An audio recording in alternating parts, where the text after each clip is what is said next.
God bless you on this Miracle Monday. Hello, everybody. Glad to see you again. I pray that your weekend was well. We had a long weekend this week because of pending winter weather. Thank God it didn't get as bad as it was last year. I think it got down to like 29 degrees on Sunday or on Saturday or Friday. But we didn't have the ice, thank God. We didn't have the snow or the sleet. We did have a lot of heavy rain on Thursday and Friday. The schools were closed. The roads were particularly slippery on those days. But then on Saturday and Sunday, thank God, everything cleared out. We had a really good day, really good weekend. Spent some quality time with the family. I really appreciate that. You know, it feels good when you don't see your family for a while, and then you get together, and you really appreciate, and are grateful for those times to get together. Especially when you're not feeling well, or things aren't going, you're not having a really good time of it, I guess, and you just really enjoy those times. So I pray that God blesses you with those special moments with your family and your friends, because nobody can love you like your family and your friends are going to love you. Amen. And it encourages you, and it gives you strength and hope and builds your faith, to be together with those that love you unconditionally. Speaking of which, we're going to continue on this, just believing God for breakthroughs in 2022, and we're going to talk. I would love to talk to you about the subject of, relationships and love, because it's important. No man's an island, and everybody has a want and a desire to be accepted and loved based on who they are, not what they can give them. Amen. So the Bible talks about love, and one of the greatest really rundown of what godly love looks like can be found in 1 Corinthians chapter 13. The Bible says in verses 1 through 13, it says, though I may speak with tongues of men and of angels, and I don't have love, it says I just become a sounding brass and a timbling cymbal. And although I have the gift of prophecy, and I understand all the mysteries, all knowledge, and all the things, and have all the faith, so I could remove mountains, but I don't have love, I'm nothing. Then it goes on to say, and though I bestow all my goods to feed the poor, and though I give my body to be burned, but I don't have love, it doesn't profit me anything. Love suffers long and is kind. Love does not envy. Love does not parade itself. It is not puffed up or arrogant.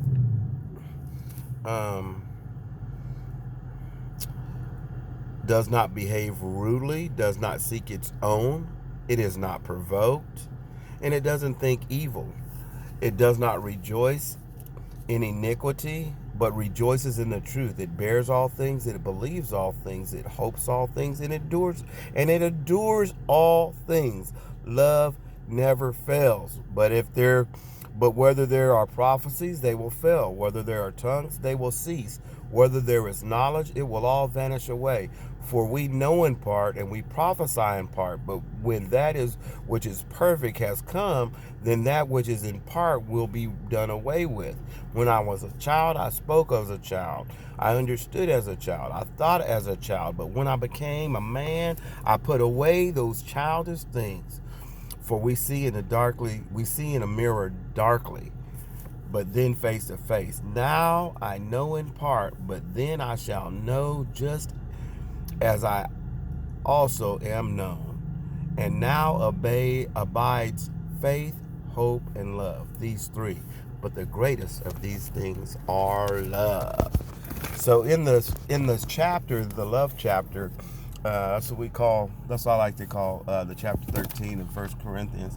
It really goes through a scenario of all the gifts that people could have, and it says if you don't have love, it's worthless. It's not going to profit you anything. And in a relationship, unless you understand what connotes and really really relates love to the person that you're with, it's not going to profit you at all. You could do everything in your power to communicate and to demonstrate love in their life. But if that's not something that shows them love, then it will not be beneficial. Amen.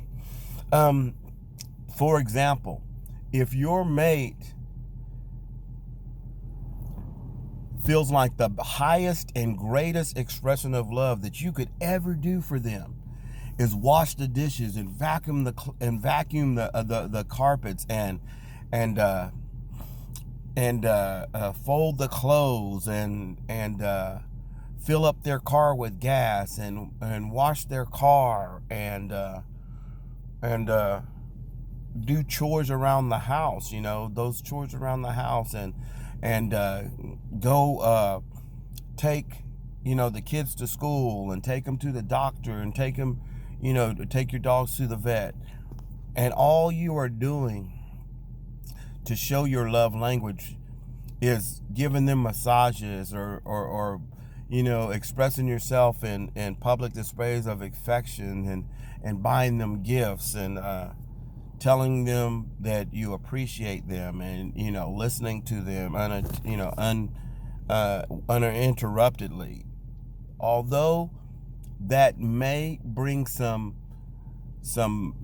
type of satisfaction to the other person, they will still feel empty inside because that love that they are wanting is not being filled. Amen.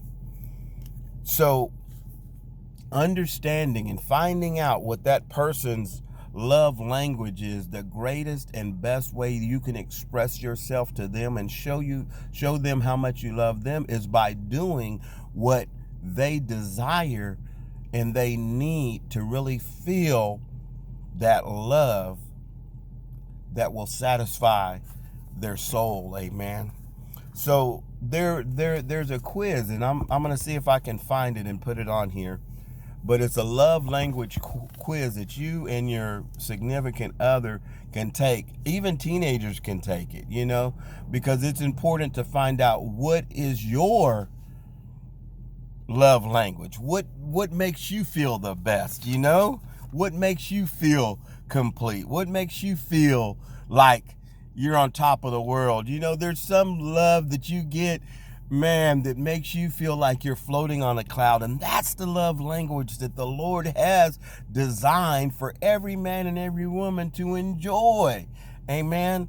Apart from you giving your life to the Lord, He wants you to be happy. He wants you to be satisfied and content on earth. He wants you to have a relationship with a significant other here on earth. And understanding your love language and understanding your significant other's love language is vitally important to have peace on earth. Amen. To have peace in your heart and in your mind and in your heart and your mind. I'm sorry, I got it backwards.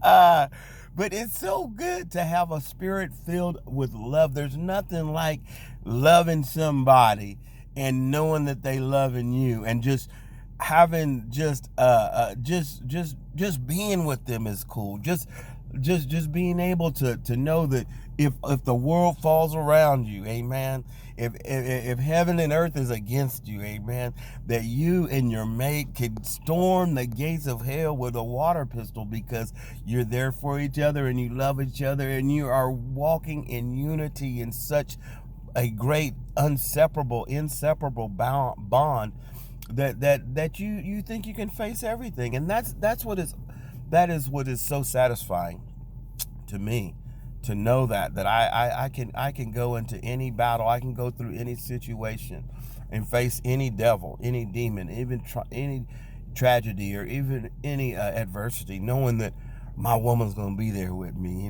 She's going to be there for me, that she's always for me. She's always pulling for me. She's fighting with me, where we're back to back and we're facing the world, and we're going to come out on the top, So the first love language that I want to discuss is acts of service. Some people, their greatest love language is acts of service. They like to hear somebody say that they love. Hey, let me do that. Let me do that. Hey, babe, or hey, honey, I did this. You don't have to worry about it. I know you're stressed out. You got all these other things on your mind. Let me take care of this for you. Amen. Amen. And the opposite of that, when people, if you know that is their love language, acts of service, and you start ignoring their requests for you to take care of something or to help them, and you don't do it, that is sharing with them that you not only are not showing them love, but you really don't really care about how they feel. Amen. Number 2 is words of affirmation. And this is in particular order. But the second one is words of affirmation. Amen. Your mom or your dad, you see them working hard all the time. And you as a child, they come home after a hard day's work. And the first thing you say, Mama, give me something to eat. Mom, iron my clothes. Mom, give me this, give me that.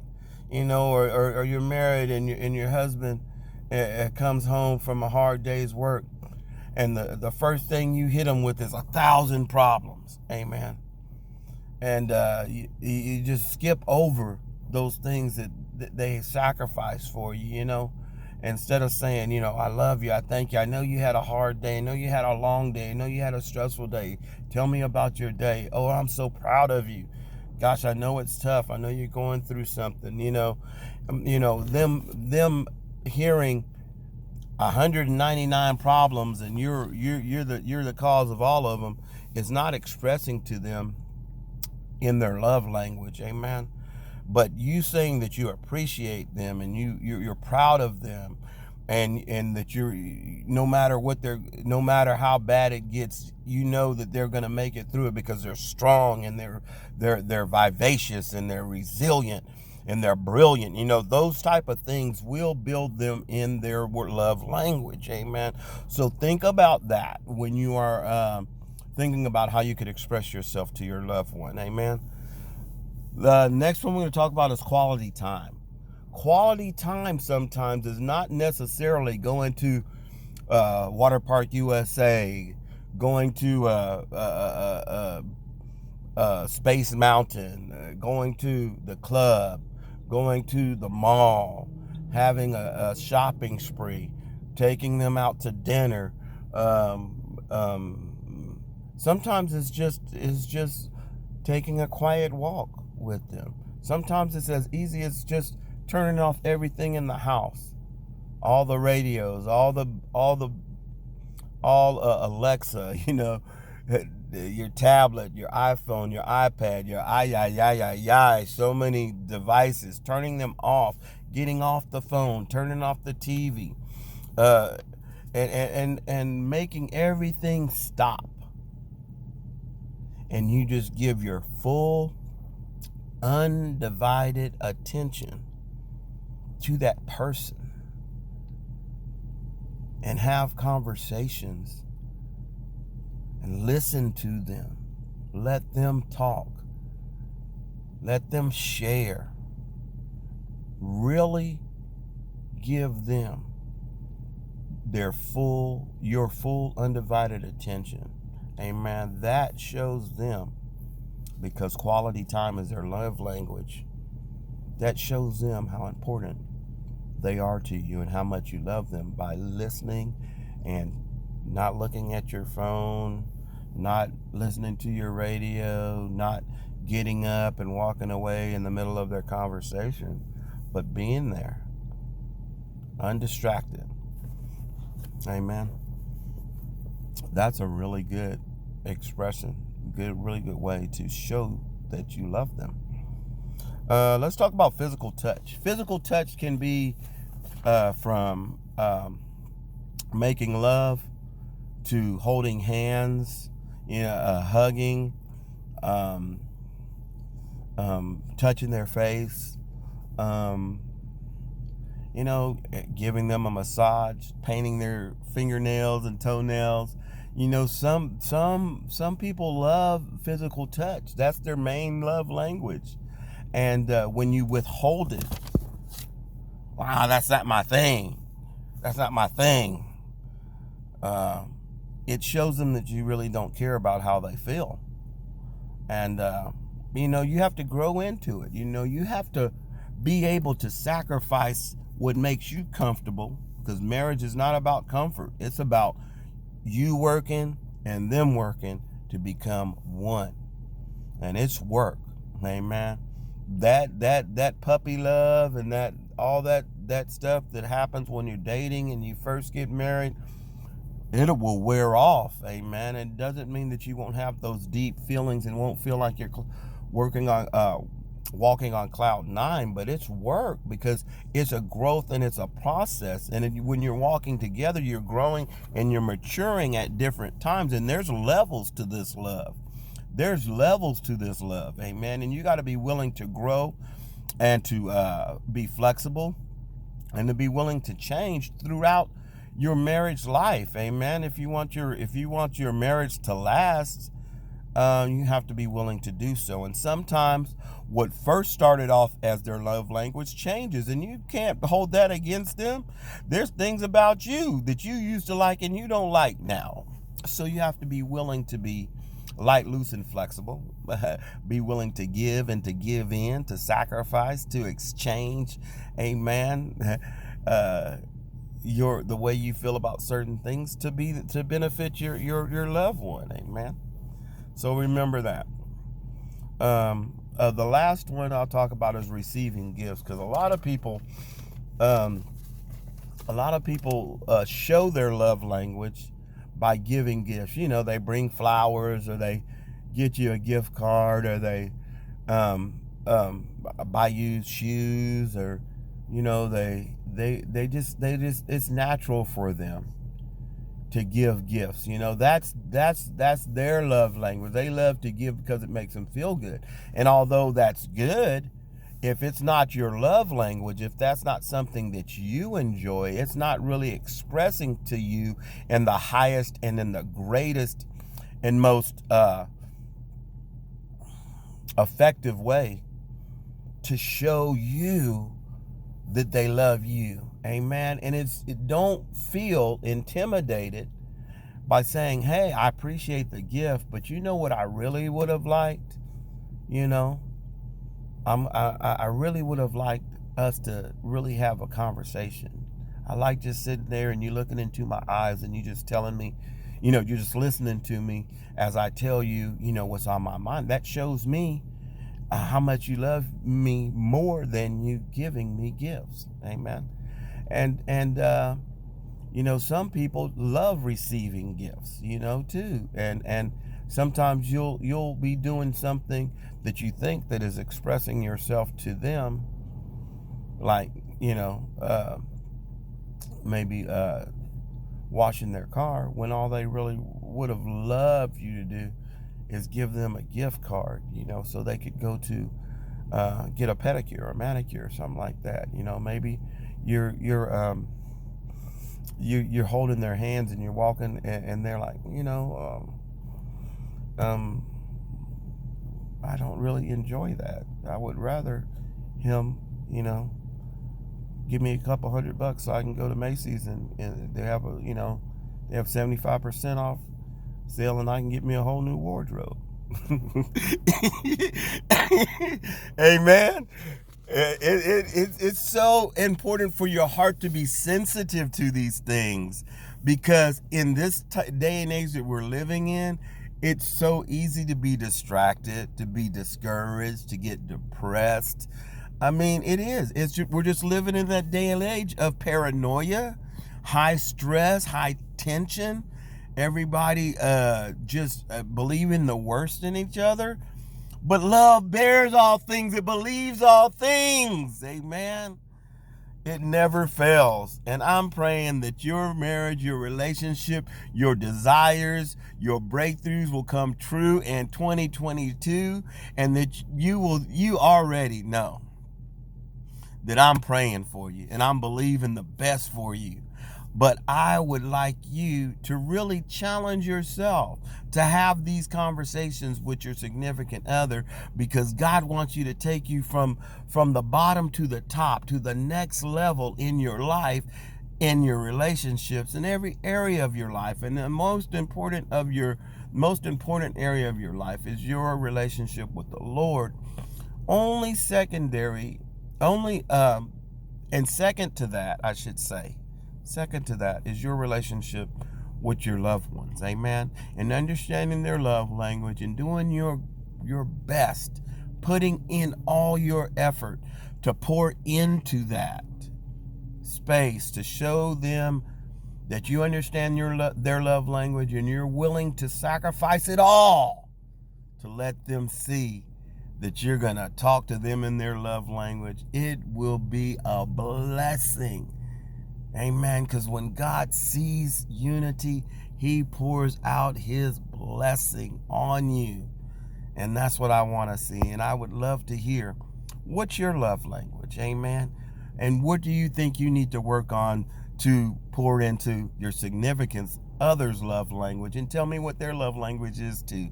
Amen. God bless you. We're still going to continue to go out there and give gifts to the poor, sleeping bags and blankets and hygiene packs, and I'm going to document it all. And I need your prayer. We're believing God for breakthroughs in 2022, the divine yeses that are going to come down in my life. No matter what it is, God is going to say yes, yes, yes, approved, approved, approved. Amen.